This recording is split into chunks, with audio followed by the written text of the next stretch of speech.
प्रतियोगी परीक्षाओं की तैयारी करने वाले सभी ऊर्जावान साथियों का एक बार फिर तहे दिल से स्वागत है। मैं हूं आपका दोस्त और होस्ट मनोहर सोनी।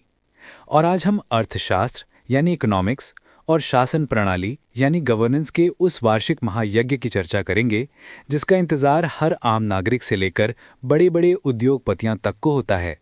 एक ऐसा दस्तावेज जो देश की तिजोरी का हिसाब किताब ही नहीं बल्कि आने वाले साल के लिए हमारी और आपकी जिंदगी की दशा और दिशा भी तय करता है। जी हाँ, आज हम बात करेंगे केंद्रीय बजट यानी यूनियन बजट और उसके पूर्व साथी रेलवे बजट की। कभी आपने सोचा है कि सरकार जो हजारों किलोमीटर की सड़कें बनाती है, सीमाओं की रक्षा के लिए सेना पर खर्च करती है, गरीबों को मुफ्त अनाज देती है या आपके शहर में एक नया एम्स या आईआईटी खोलती है, उसके लिए पैसा कहाँ से आता है? और सरकार ये कैसे तय करती है कि किस मंत्रालय को कितना पैसा मिलेगा, किस सामान पर टैक्स बढ़ेगा और किस पर घटेगा? आपकी इनकम टैक्स की स्लैब क्या होगी? इन सभी सवालों का जवाब एक ही दस्तावेज में छिपा है और वो है बजट। दोस्तों, बजट केवल वित्त मंत्री द्वारा संसद में पढ़ा जाने वाला एक लंबा चौड़ा भाषण नहीं है।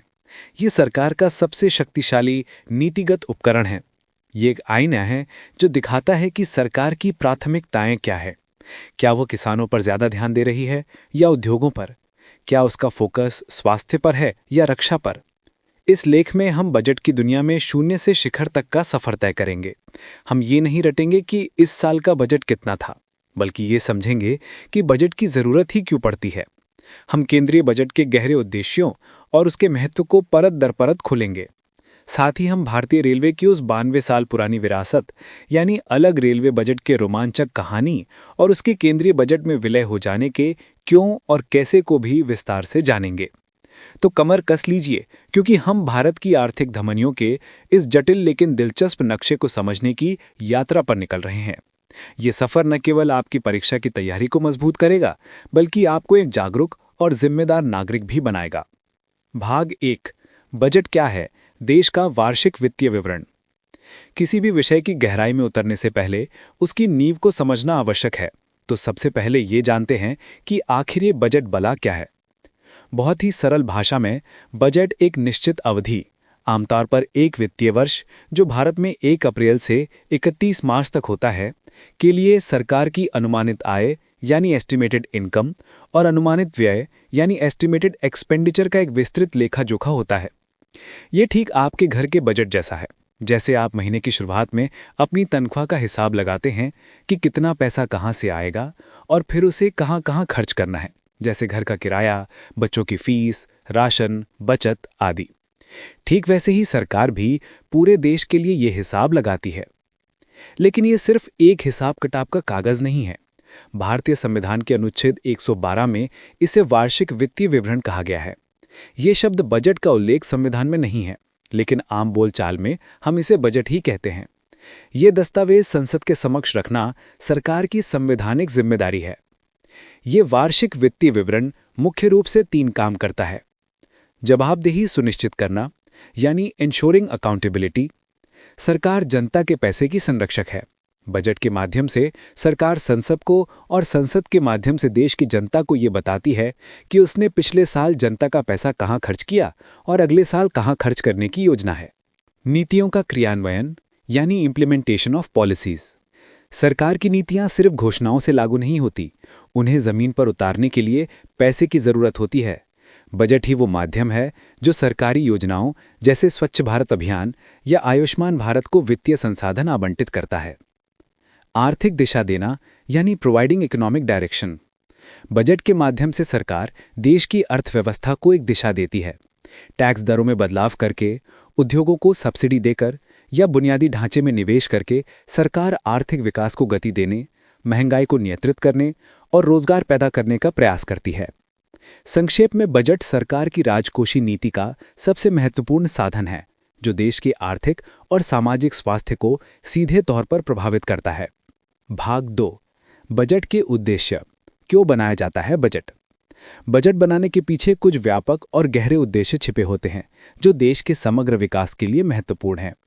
परीक्षाओं में इन उद्देश्यों से जुड़े विश्लेषणात्मक प्रश्न अक्सर पूछे जाते हैं। संसाधनों का पुनः आवंटन यानी रीएलोकेशन ऑफ रिसोर्सेस। देश के संसाधनों जैसे पैसा, भूमि, श्रम को इस तरह आवंटित करना ताकि सामाजिक और आर्थिक उद्देश्यों का संतुलन बना रहे। सरकार टैक्स में छूट और सब्सिडी के माध्यम से ये काम करती है। उदाहरण के लिए, समाज के लिए हानिकारक वस्तुओं जैसे सिगरेट और शराब पर भारी टैक्स लगाया जाता है ताकि लोग उनका कम उपभोग करें। वहीं दूसरी ओर खादी जैसे पर्यावरण अनुकूल उत्पादों को प्रोत्साहन देने के लिए सब्सिडी दी जाती है। सरकार उन क्षेत्रों में सीधे निवेश करती है जहां निजी क्षेत्र निवेश करने से कतराता है, जैसे ग्रामीण सड़कें, स्वच्छता और जलापूर्ति। आय और संपत्ति की असमानता को कम करना। भारत जैसे विकासशील देश में आय और संपत्ति की खाई बहुत गहरी है। बजट का एक प्रमुख उद्देश्य इस खाई को पाटना है। इसके लिए सरकार प्रगतिशील कराधान यानी प्रोग्रेसिव टैक्सेशन की नीति अपनाती है, जिसका अर्थ है कि अमीरों पर उनकी आय के अनुपात में अधिक टैक्स लगाया जाता है और गरीबों पर कम।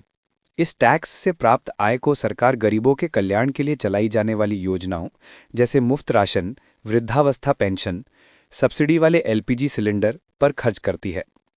इससे देश में आर्थिक न्याय को बढ़ावा मिलता है। आर्थिक स्थिरता लाना, एंश्योरिंग इकोनॉमिक स्टेबिलिटी। अर्थव्यवस्था में हमेशा उतार चढ़ाव आते रहते हैं, जिन्हें तेजी यानी बूम और मंदी यानी रिसेशन कहा जाता है। बजट का उद्देश्य इन उतार चढ़ावों को नियंत्रित करके अर्थव्यवस्था में स्थिरता लाना है। मुद्रास्फीति यानी इन्फ्लेशन या महंगाई के समय जब चीजें बहुत महंगी हो जाती हैं तो सरकार अपने खर्चों में कटौती कर सकती है या टैक्स बढ़ा सकती है ताकि लोगों के पास खर्च करने के लिए कम पैसा बचे और मांग कम हो। अपस्फीति यानी डिफ्लेशन या मंदी के समय जब अर्थव्यवस्था सुस्त पड़ जाती है और मांग कम हो जाती है तो सरकार टैक्स में कटौती कर सकती है। यह सार्वजनिक कार्यों जैसे सड़क, पुल बनाने पर अपना खर्च बढ़ा सकती है ताकि लोगों के हाथ में पैसा आए और वे अधिक खर्च करें, जिससे अर्थव्यवस्था को गति मिले। सार्वजनिक उपक्रमों का प्रबंधन, management of public sector undertakings. देश में बड़ी संख्या में सरकारी कंपनियां हैं जैसे ओएनजीसी, सेल, बीईएचएल आदि। बजट इन कंपनियों के प्रबंधन और वित्तीय पोषण के लिए एक रूपरेखा प्रदान करता है। सरकार बजट के माध्यम से ये तय करती है कि किस पीएसयू में कितना निवेश करना है या किस घाटे में चल रही कंपनी का विनिवेश यानी अपनी हिस्सेदारी बेचनी है। आर्थिक विकास को गति देना, एक्सेलरेटिंग इकोनॉमिक ग्रोथ। किसी भी देश की प्रगति का पैमाना उसकी आर्थिक विकास दर यानी जीडीपी ग्रोथ रेट होती है। बजट का एक मुख्य लक्ष्य देश की विकास दर को बढ़ाना है। ये लक्ष्य बचत और निवेश के दर को बढ़ाकर हासिल किया जाता है। सरकार बजट में ऐसी नीतियां लाती हैं जो लोगों और कंपनियों को अधिक बचत करने और उस बचत को उत्पादक कार्यों में निवेश करने के लिए प्रोत्साहित करती हैं। इंफ्रास्ट्रक्चर जैसे हाईवे, पोर्ट्स, एयरपोर्ट्स पर भारी खर्च भी आर्थिक विकास को गति देता है। क्षेत्रीय असमानताओं को दूर करना, रिड्यूसिंग रीजनल डिस्पैरिटीज। भारत में कुछ राज्य और क्षेत्र दूसरों की तुलना में अधिक विकसित हैं। बजट का उद्देश्य पिछड़े क्षेत्रों के विकास पर विशेष ध्यान देकर इस क्षेत्रीय असंतुलन को कम करना है। सरकार पिछड़े इलाकों में उद्योग स्थापित करने के लिए टैक्स में छूट यानी टैक्स हॉलिडे और अन्य प्रोत्साहन देती है तथा इन क्षेत्रों के लिए विशेष विकास पैकेज की घोषणा करती है। भाग 3, केंद्रीय बजट का महत्व, यह हम सभी को कैसे प्रभावित करता है। बजट एक अकादमिक दस्तावेज नहीं है। इसका सीधा असर देश के हर कोने में हर व्यक्ति पर पड़ता है। आइए देखें कि विभिन्न वर्गों के लिए इसका क्या महत्व है। आम नागरिक के लिए बजट सीधे आपकी जेब को प्रभावित करता है। इनकम टैक्स की दरों में बदलाव से यह तय होता है कि आपको अपनी कमाई पर कितना टैक्स देना होगा, किन वस्तुओं पर जीएसटी बढ़ाया या घटाया गया है। इससे रोजमर्रा की चीजें सस्ती या महंगी होती हैं। पेट्रोल डीजल की कीमतों से लेकर रसोई गैस की सब्सिडी तक सब कुछ बजट से प्रभावित होता है। इसके अलावा स्वास्थ्य, शिक्षा और सामाजिक सुरक्षा योजनाओं पर सरकारी खर्च आपके जीवन की गुणवत्ता को बेहतर बनाता है। किसानों और ग्रामीण भारत के लिए भारत की एक बड़ी आबादी कृषि पर निर्भर है।